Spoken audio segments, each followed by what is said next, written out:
Israeli forces say they have killed a local Hamas commander in the West Bank city of Jenin today. It's part of a major Israeli operation in the occupied West Bank that's now into its third day. CBC's Julia Chapman is tracking the developments from London. Julia, what's the latest?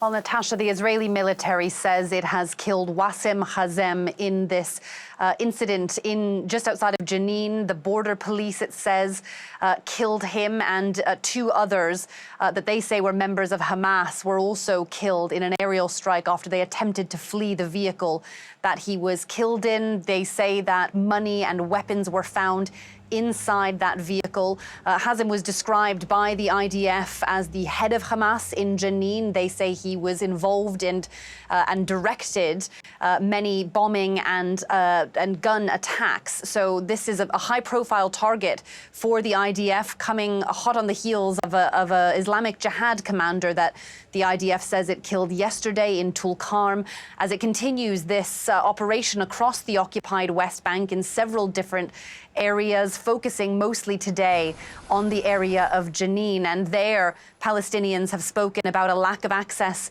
to water, a lack of access to food, saying they are used to the Israeli military coming in, but not usually for this length of time. This is now the third day of the operation, and bulldozers have been employed to dig up some of the roads in the occupied West Bank. The Israelis saying that they are trying to defuse bombs and explosives, but that does mean that there has been severe damage to the sewage and water systems, which has left many people without clean drinking water. Israel says this is an operation to protect Israelis and root out Iranian-backed weapons.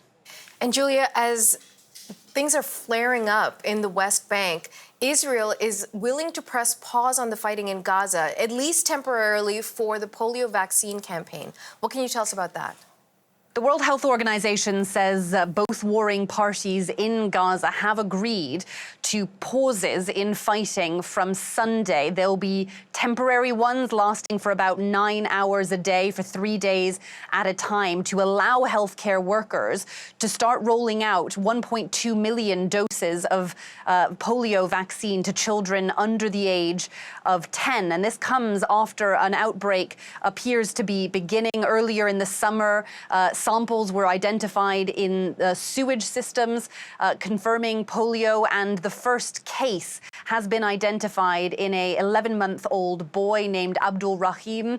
A freelancer working for CBC News in Gaza has spoken to his family. They described how he drank dirty water. Antibiotics weren't able to make him better, and the health ministry confirmed that he does indeed have polio. But prevention for this preventable disease, not treatable, it's very difficult to treat, is certainly essential. And so healthcare workers, like one doctor that spoke to CBC News earlier, said that this was a very essential program.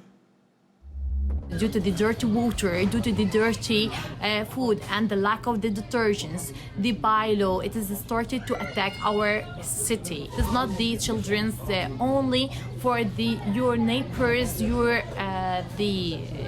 children that you are playing with them. So it is a responsibility for us, for the fathers and the mothers, for the family. Everyone here in Gaza has an own responsibility to have a bylaw vaccines. So the vaccine doses are already inside Gaza. There is optimism that this rollout can be successful, but much will depend on the warring parties, whether Israel and Hamas do indeed down weapons as promised. CBC's Julia Chapman in London. Thank you.